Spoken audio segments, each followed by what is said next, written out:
Oh my gosh. That is incredible.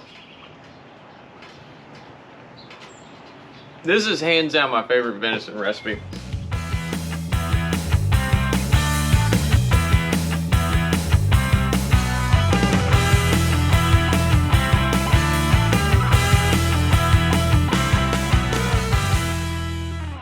Guys, welcome back to DW Farms. Today we're going to be making some jalapeno fiesta burgers out of some venison trimmings from a buck I shot back in the fall. So we got 10 pounds of venison trimmings. I vacuum sealed these back in the fall when I processed this deer. They're ready to go for the grinder. We're going to be mixing in 2 pounds of brisket fat, and then I got about another 8 ounces of beef fat, which is going to bring this to a 20% fat mixture.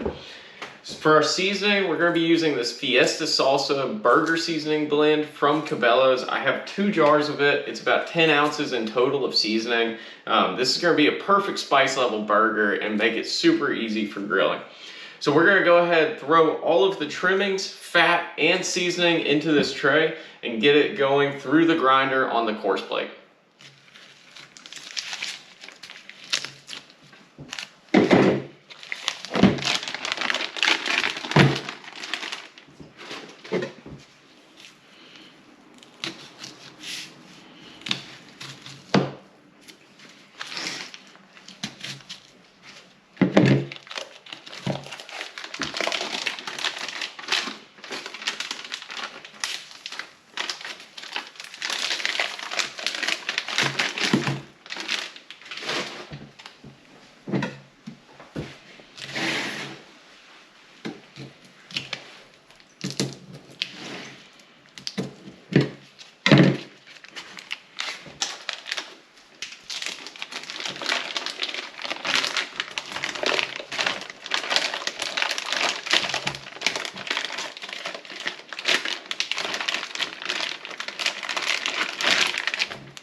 Brisket fat. Yeah, that's going to be really good.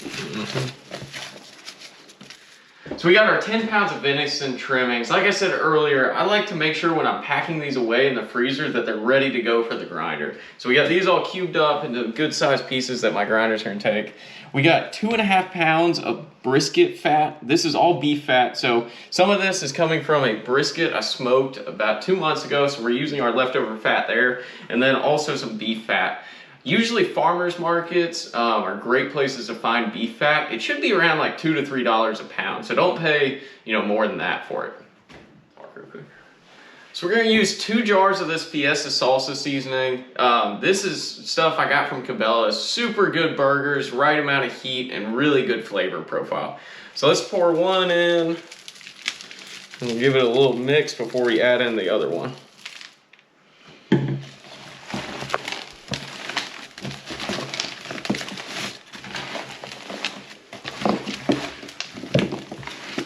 I like to add my seasoning into all of my trimmings before I grind it. It just gets a much better mix on everything and really gets that seasoning ingrained into the meat. All right, let's go ahead and add our second one.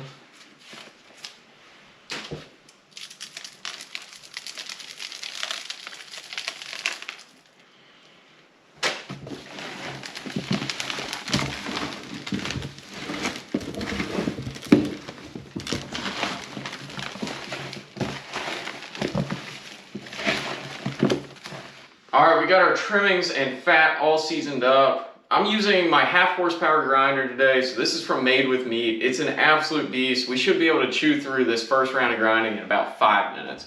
So I'm gonna go ahead and load up the throat a little bit, drop a few pieces in so it doesn't run dry, and then turn it on. We're gonna get grinding.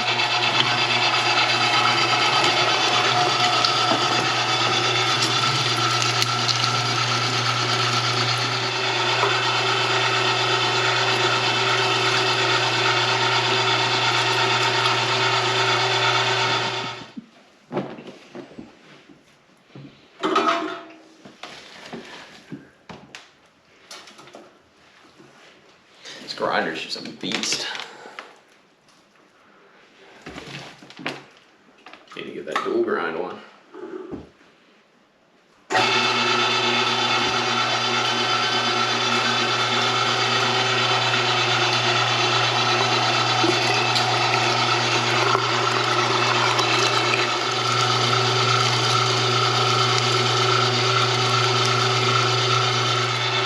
We're gonna run it dry and then we're gonna swap to the smaller grind plate. Looks like that's about all it's got left. I'm just gonna wipe this off. Unscrew our arbor here. Should probably turn the grinder off. There we go. That's just gonna pull out. Take all this excess meat off. Our plate's gonna come off. Slide that back in. Swap that out. Small plate's gonna go on. Just make sure you line the notch up on the bottom of it. That's what keeps it from rotating. And we're gonna throw our arbor back on.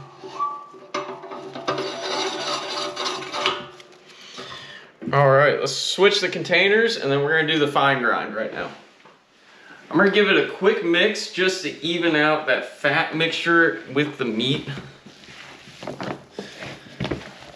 I'm trying not to compact it too much because I kind of want to stay in this like pellet form. That's going to make it feed really easily through this next grind. That's looking perfect. Let's go ahead and start the second grind.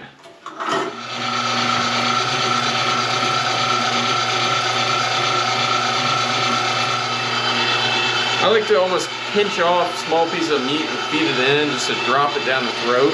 That means I just don't have to push it down and it feeds really easily this way.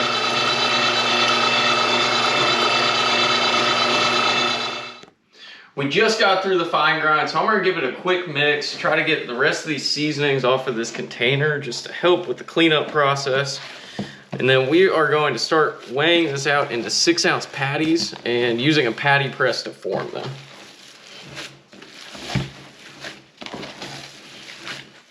I'm gonna make all of these patties 6-ounce burgers. I just find that that's the perfect size. So I got a digital scale here with a bowl. We're gonna pinch some off. 6.9, pull a little off. Doesn't have to be perfect, but there's 6.3, so that's what we're gonna go with. I'm gonna press this into a ball. I'm gonna be using a Weston patty press. You can get these on Amazon for about 20 bucks, and also these burger sheets. So these make it super easy, keep everything clean, and keep these burgers from freezing together.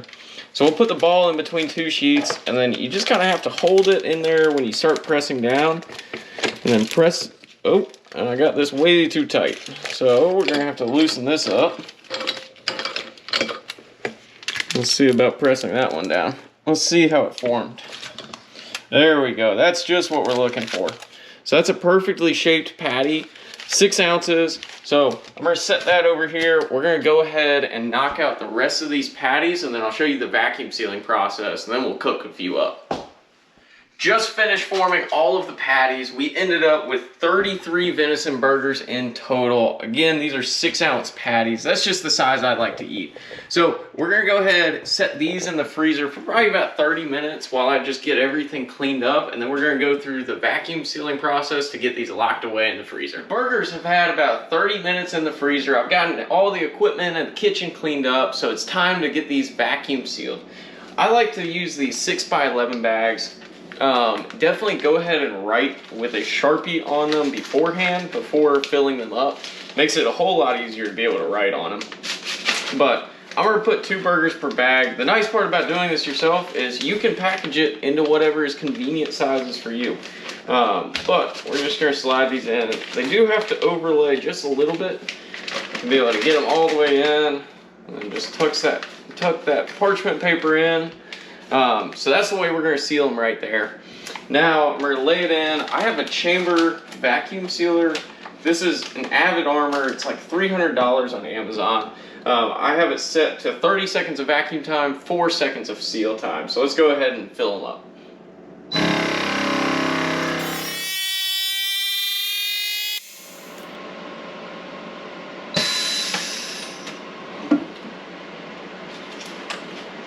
There we go. They look perfect. So again, kind of cooling them off in the freezer just helps them hold their shape when we go to pull a vacuum on it.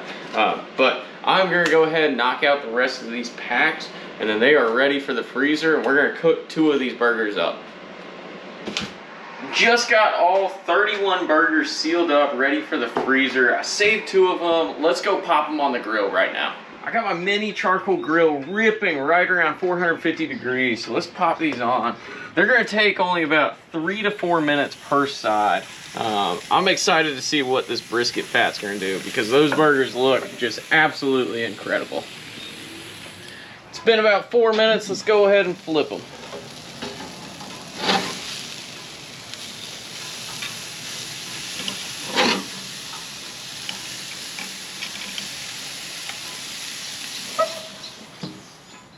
We're gonna go ahead and top these with a little bit of barbecue sauce.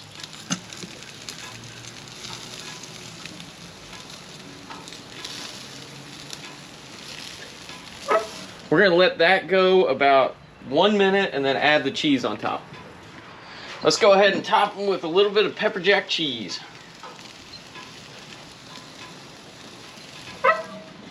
All right, let's pull these burgers off. They are looking incredible. These are nice, especially with the 6-ounce patties. They cook on a hot grill in only like 6 to 8 minutes. So it's a super easy weeknight meal. They thaw out quickly. All around, just perfect venison recipe. Let's get these loaded up with condiments and see how we did.